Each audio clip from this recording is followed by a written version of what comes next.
Negative imagination is thinking about things we don't want to happen that cause enormous amounts of stress and distress. We say worry creates fear, which can be described as fantasized experiences appearing real. Fantasized experiences appearing real, because here's some of the discoveries that they've done with regard to worry. Worry is a sustained form of fear caused by indecision. It's a sustained form of fear caused by indecision. In other words, you're not in, you're not out. You do it, you don't do it. And so the only real cure for worry is decisive action. Get busy, take action, move forward. You see, the mind can only hold one thing at a time, positive or negative. If you get so busy working on your situation, you don't have time to worry anymore. So a study was done on the things that people worry about. 40% of the worries people had never happened. 30% of the things were in the past for which nothing could be done. 12% were needless worries about health. And 10% were petty worries about little things. Did I park the car right? Did I leave my stuff in the car? Did I bring everything for the seminar? Only 8% of the worries were about something substantial, and of those, 4% were out of their control. So basically what we find is that 96% of what you worry about is a waste of emotion. There's a businessman who never worried about anything, and they said, "Why don't you worry?" He said, "I do worry." He said, "I worry for 1 hour every Saturday morning. And what I do during the week is when I think of something that I'm worried about, I write it on a piece of paper, and I put it into this box.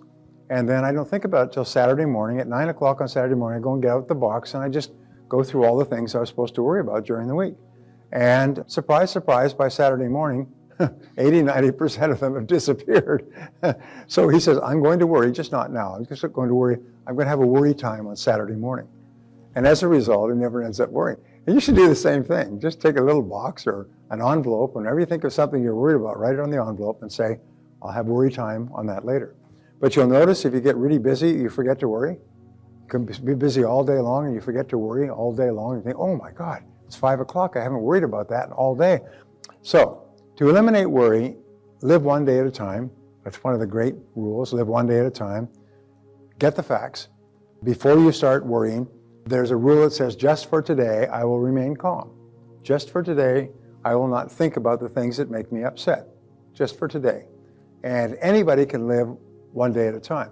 In Dale Carnegie's famous book, How to Stop Worrying and Start Living, the very first day, he talks about living in day-tight compartments. The very first chapter, he says, the key to not worrying is to live one day at a time. And don't worry about things that may happen in the distant future. In the Bible, it said, "Sufficient unto the day are the cares thereof." So just be concerned about what's happening today, which is under your control. The second is to get the facts. Many times we get upset or angry about something or we worry about something because we don't have the facts. We have a half fact or we have a partial fact. And so the first thing you do is ask what exactly has happened. And you ask questions. And how has this happened? And what is the situation? And what's going on?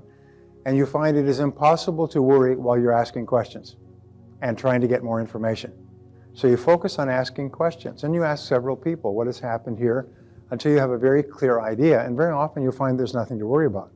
Very often you'll find that what you thought you needed to be concerned about is really not a problem at all. In fact, you may have even had the wrong facts when you started worrying about it. The third thing you can do is use the worry buster technique. Now, the worry buster technique is one of the greatest techniques ever discovered. It's a life changer. It changes people's thinking forever. It's certainly been very helpful to me. You define the worry situation clearly in writing. So let us say that you're having severe financial problems. Then write down clearly, my problem is that I need X number of dollars by May 31st, and I only have X number of dollars, so I'm this many dollars short. In other words, get clarity about the worry situation. Many people are worried about something, but it's very vague and turbulent in the back of their mind. So when you're forced to think on paper, think on paper, think on paper, 50% of all worries are cured when you write down what you're worried about in the first place. If you're working with other people and you have 3 or 4 people in a discussion and you're all worried about something, you say, all right, exactly what is it that we are worried about? All 4 will have a different definition. So all 4 of you are trying to solve a problem situation, but none of you are really clear about what it is until you write it down. Once everybody agrees with the definition, often the solution just pops out. The second thing that you do with the worry buster is determine the worst possible outcome of the situation.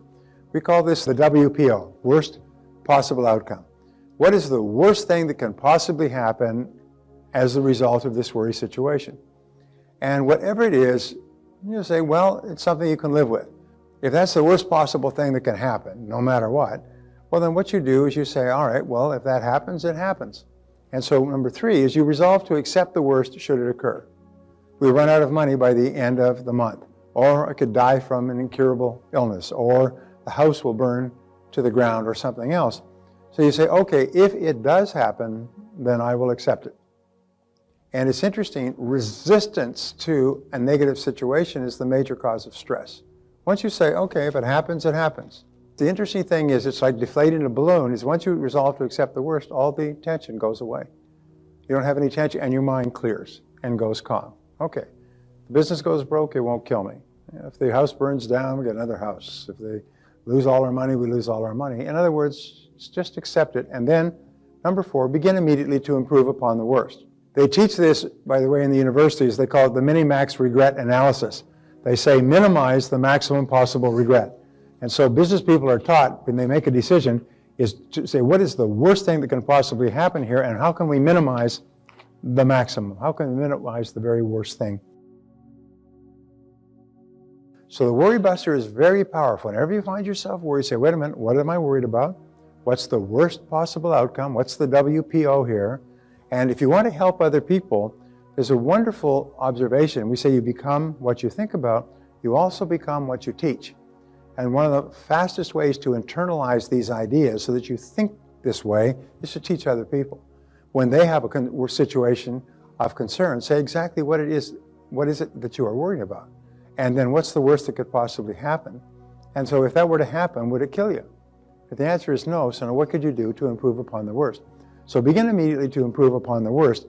And sometimes by simply facing it squarely, you can solve the worry situation quickly. All right, worry is a form of negative goal setting. It's setting goals for things that you absolutely don't want to happen. So if you're really worried about something, actually you're setting up a force field of energy to attract that into your life.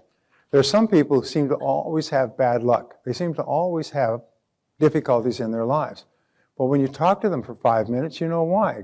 Because that's all they talk about. All they think about is possible negative things that could happen. Or negative things that have already happened that they can't do anything about, which they just keep rehashing. Worry is a sustained form of fear caused by indecision. One of the most powerful techniques, which we talked about, is decisiveness.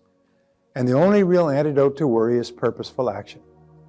So what I want you to do is use the law of substitution. The law of substitution says get so busy working on your goals that you don't have time to worry.